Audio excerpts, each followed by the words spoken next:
What is up, you guys? Welcome back to the channel. In today's video, I am going to be discussing becoming that woman. Becoming that woman isn't just a woman who dresses very well. She's well spoken.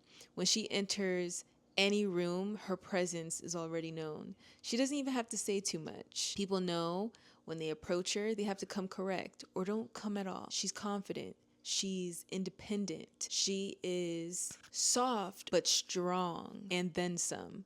So if you want to know how to become this woman, grab your tea, grab your snack. Let's get straight into the session. Alrighty. What I want you guys to understand is you are already her. Goodness, that is a tongue twister. You just haven't tapped into this version of you yet. In order to tap into it, you have to have clarity on this ideal version of you. You need to understand who you want to be. In order to have a sense of clarity, I suggest you guys journal. Write things down, write down this ideal version of you. For an example, if this ideal version of you is independent, she dresses very well, she is well spoken, speaks up for herself, she doesn't tolerate the BS. If this ideal version of you does all those things, now you need to find the steps, the actionable steps to take to become this ideal version of you. The second thing is creating boundaries and protecting your peace. Your peace is everything. Your peace is everything. Not everyone deserves to be in your presence. Not everyone deserves to be in your space. The reason why is because people can drain your energy. You're not being mean when you set boundaries. That's you protecting your peace. And if people care about you, they will respect your boundaries. The other thing I wanted to discuss is moving with intentions. This kind of relates to setting boundaries, but moving with intentions, knowing what you truly want. For an example, when you enter relationships or you're courting someone or someone's courting you, the first thing a lot of people like to steer away from is having those intentional conversations of, where is this going to lead us? What is your intentions with me? A lot of people do not like to answer that because they're unsure themselves. But the people that are serious, they're very sure. They move with intentions. They know what they want. Why do you see a lot of successful relationships? They say, I knew what I wanted from the first day I laid my eyes on this person. People know what they want as soon as they start talking to you. So have intentions. Now, if there's no intentions there, you're going to be confused. You're not going to know what you want. You're just going to accept any and everything. So intentions is the energy behind every action. That's how I like to look at it. Nobody's wasting my time. The next thing I want to talk about, building better habits. Ladies, we have to build better habits to become the best versions of ourselves. Work on your habits, work on the bad habits, and start implementing good ones. If you want to work on your vocabulary, I know a lot of people like to use profanity. I tend to use profanity as well around people I'm comfortable with, but I need to learn to just, get rid of that language because I like having intellectual conversations or using big words. When you enhance your lexicon, you just seem so intelligent. One thing I find very attractive is when people just know how to have great conversations, use beautiful words rather than using those filler words. Becoming this ideal version of you isn't just an overnight thing, right? This takes work. Read Atomic Habits. As long as you're implementing one small habit a day, throughout the year, you're going to become this whole different person. Becoming this woman is giving yourself grace because you are reevaluating yourself and you're working on things that a lot of people can't do, which is reflect and become aware.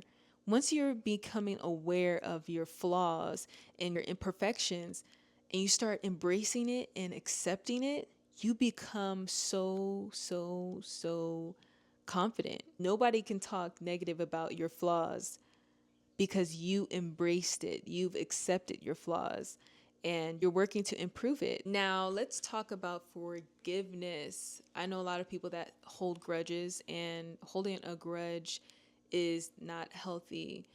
It's not healthy for you. I'm sure you hear this statement all the time. I can never forgive so and so because of what they did. I can never forgive so and so because of all the things. You're not forgiving for the person, you're forgiving for yourself. Once you're able to forgive, you're able to move forward. Forgiveness is your source of freedom. It's emotional clarity, it's being able to move forward.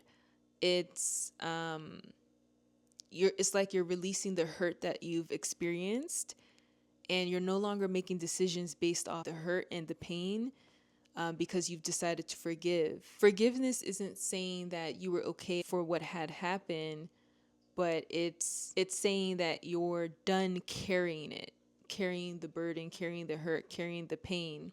So forgiveness is a source of letting go and freedom for you. Another thing I wanted to talk about is your health, right? Your health is so very important. The biggest wealth a person could have is their health.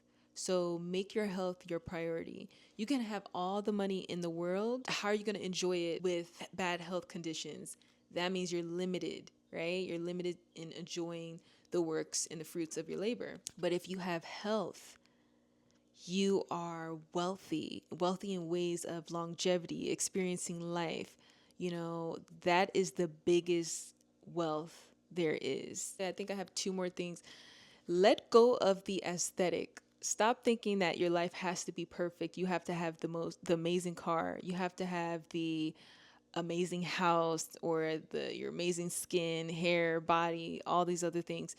Learn to love you. Learn to love the journey. Learn to be okay with what you have. This is not the cap of your life. Your life is going to get way better. You know what I'm saying? Like, this is not it for you. So stop worrying about what other people have. Worry about what you have. Knowing who you are and knowing your worth is very important. Not everyone can buy certain things. You know why? Because they can't afford it. You are capable of so much. You are deserving of so much. Don't accept just the bare minimum. I think there was a saying where they said something about a water bottle. You have a water bottle, and at certain locations, they charge different prices for the same water bottle. Now, if you apply that to you as an individual, you start realizing people may not appreciate you in this situation, but others will. Others will see your value, others will see your worth, and they will start appreciating that, know your worth. I believe that I touched bases on how to step into becoming that woman. I hope this was very insightful, very deliberate. I would love to know your thoughts in the comment section below. With that being said, you guys, I will see you guys in the next session. Until next time, you guys, peace.